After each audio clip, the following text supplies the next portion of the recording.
जय श्रीमन नारायण दोस्तों। वैशाख महात्म्य कथा को सुनने से व्यक्ति को पुण्य फलों की प्राप्ति तो होती ही है, इसी के साथ साथ अंत समय में मोक्ष और वैकुंठ धाम की भी प्राप्ति होती है। तो आज आप सभी लोग इस वीडियो में वैशाख महात्म्य के प्रथम अध्याय का वर्णन सुनेंगे।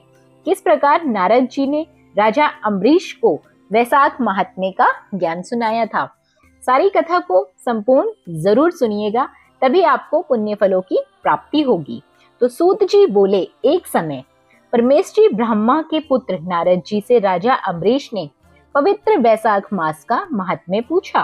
राजा अम्बरीश बोले, हे ब्राह्मण, आपके द्वारा कहे गए संपूर्ण महीनों के महात्म्य मैंने बहुत ही अच्छी तरह से सुने हैं। इन सभी महीनों में वैशाख मास सबसे श्रेष्ठ, सबसे उत्तम महीना है। अतः वैशाख मास का महात्म्य विस्तार से कहिए।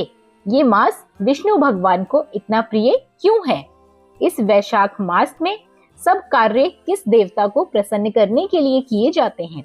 कौन कौन से धर्म कार्य तथा क्या क्या दान करने से किस फलों की प्राप्ति होती है?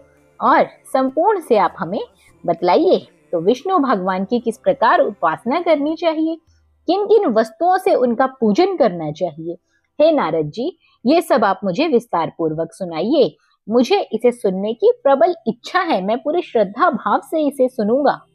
तो आगे नारद जी बोले, हे राजन, सभी महीनों का महात्म्य पहले विष्णु जी ने लक्ष्मी जी से कहा था, वही मुझसे ब्रह्मा जी ने कहा था।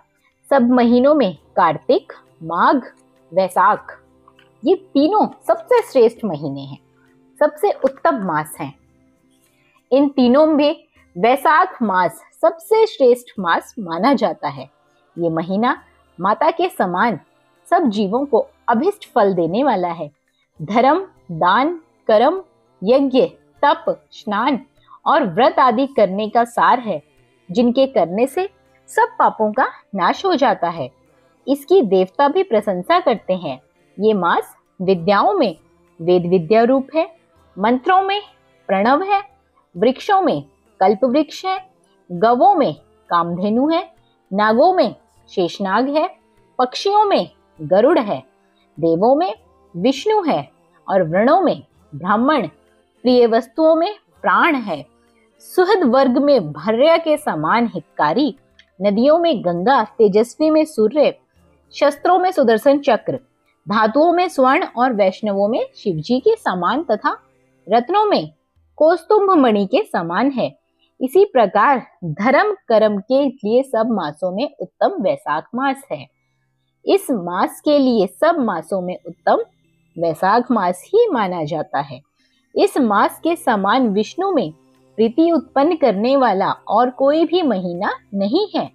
वैशाख मास में सूर्योदय से पहले जो मनुष्य स्नान करता है, उस पर विष्णु भगवान के साथ साथ माँ लक्ष्मी भी अत्यंत प्रसन्न रहती है। जैसे अन्न से सब प्राणी प्रसन्न होते हैं।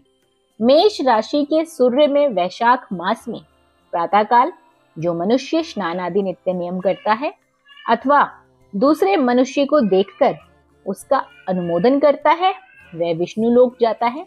जो एक बार भी स्नान करके कर्म नहीं करता, एक पग भी नहीं चलता, उसे भी 10,000 अश्वमेध कराने के समान फल की प्राप्ति हो जाती है एक वैशाख मास के नित्य स्नान से। जो एकाग्रचित होकर ऐसा संकल्प भी करता है, उसे निसंदेह 100 यज्ञों का पुण्य फल प्राप्त हो जाता है। और जो स्नान के निमित्त धनुष की मर्यादा यानी 4 हस्त प्रमाण तक भी चलता है, वह संसार के सब बंधनों से छूटकर वैकुंठ धाम चला जाता है। हे राजेंद्र, ब्रह्मांड भर में जितने तीर्थ हैं, वे सब नगर के बाहर थोड़े से जल में भी आ जाते हैं। अर्थात वैशाख मास के स्नान के लिए किसी तीर्थ में न जा सके तो नगर के बाहर किसी जलाशय में भी स्नान किया जा सकता है।